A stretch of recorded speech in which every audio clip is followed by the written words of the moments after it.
You have tens of thousands of migrants crossing our border illegally, and many of whom are seeking asylum, but you have a backlog because you don't have enough personnel to handle these asylum cases. And so it's taking 2 to 3 years in some instances for these asylum cases to be heard. And so in the meantime, what's happening is people are being dispersed all across the country. And New York City, which has put itself out as a sanctuary city for many years, is dealing with obviously a very difficult situation.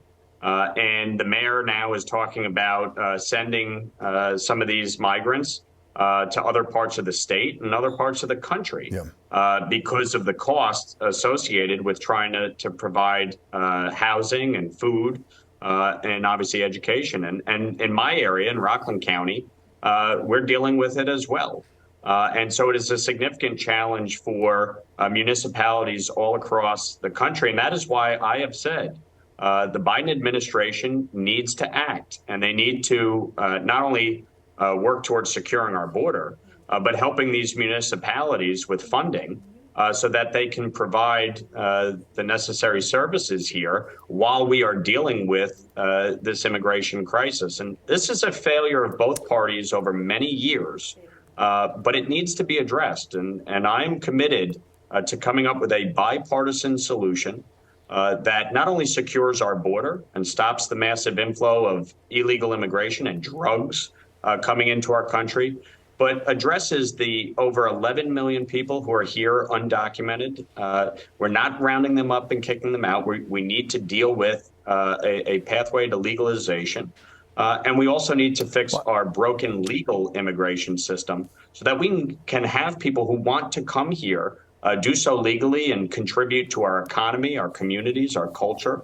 And as I've said many times, my wife is an immigrant from Eastern Europe. I've been through this system. It's a broken one. Yeah, well, but listen, my great-grandparents came here on both sides of my family, and a lot of people can say the same thing, that who live here in New York and in America. Why has it been that the two parties haven't been able to get together? Why has this been a political football rather than a question of humanity, and how do we deal with that? Why hasn't that happened?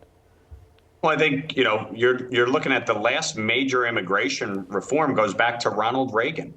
I was born in 1986. So that should tell you something. And both parties are responsible for this for different reasons. This has become a political football. And that's why I look at this as a multi-pronged approach. You have to secure the border. You have to deal with those that are here undocumented, and you have to fix the legal immigration system. I have started conversations with Robert Garcia, a progressive Democrat from California, about creating a working group, roughly 10 members, 5 from each party, freshman members, to sit down and talk and try to put together, the outlines of a plan to deal with this, because both parties have created this crisis.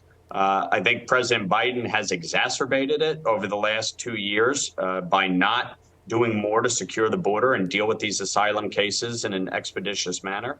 But it's going to require both parties to solve it. And that's why I think we need to really get to work expeditiously.